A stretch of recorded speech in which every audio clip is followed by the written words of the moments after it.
The evidence shows that this is how the murder was committed. Schma, the murderer, took up his post about 9 o'clock one night in clear moonlight by the corner where Weise, his victim, had to turn from the street where his office was into the street he lived in. The night air was shivering cold, yet Schma was wearing only a thin blue suit. The jacket was unbuttoned too. He felt no cold. Besides, he was moving about all the time. His weapon, half a bayonet and half a kitchen knife, he kept firmly in his grasp, quite naked. He looked at the knife against the light of the moon. The blade glittered. Not enough for Schma. He struck it against the bricks of the pavement till the sparks flew. Regretted that, perhaps, and to repair the damage threw it like a violin bow across his boot sole while he bent forward, standing on one leg, and listened both to the whetting of the knife on his boot and for any sound out of the fateful side street. Why did Pallas, the private citizen who was watching it all from his window nearby in the second story, permit it to happen, unriddle the mystery of human nature? With his collar turned up, his dressing gown girt round his portly body, he stood looking down, shaking his head. And 5 houses further along, on the opposite side of the street, Mrs. Weise, with a fox fur coat over her nightgown, peered out to look for her husband, who was lingering unusually late tonight. At last, there rang out the sound of the doorbell before Weise's office, too loud for a doorbell, right over the town and up to heaven, and Weise, the industrious night worker, issued from the building, still invisible in that street, only heralded by the sound of the bell. At once the pavement registered his quiet footsteps. Pallas bent forward. He dared not miss anything. Mrs. Weise, reassured by the bell, shut her window with a clatter. But Schma knelt down. Since he had no other parts of his body bare, he pressed only his face and hands against the pavement. Where everything else was freezing, Schma was glowing hot.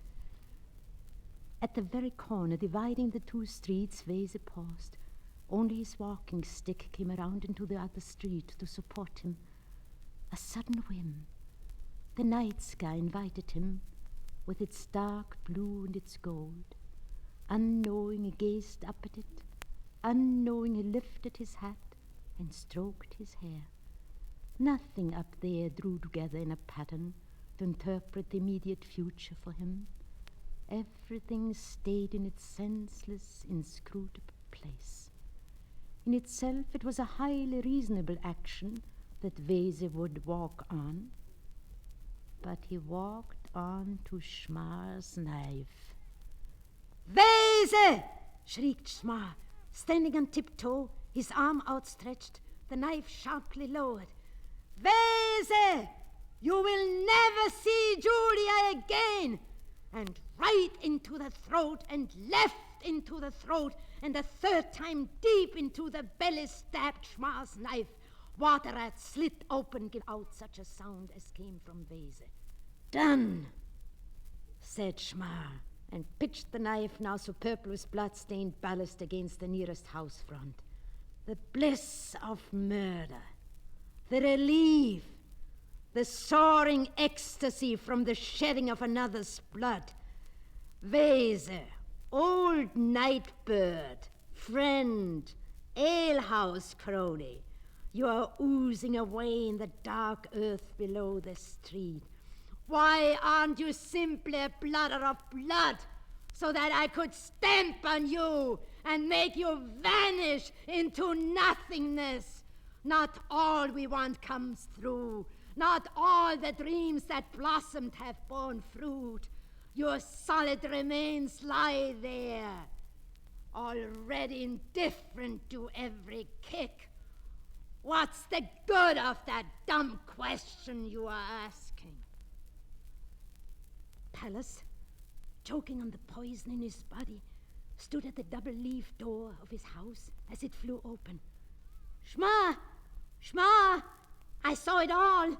I missed nothing." Pallas and Schma scrutinized each other. The result of the scrutiny satisfied Palace. Schmar came to no conclusion.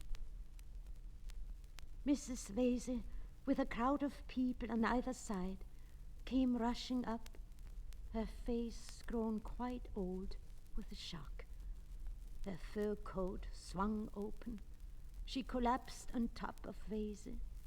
The night-gowned body belonged to Wese. The fur coat, spreading over the couple like the smooth turf of a grave, belonged to the crowd. Schmar, fighting down with difficulty the last of his nausea, pressed his mouth against the shoulder of the policeman, who, stepping lightly, led him away.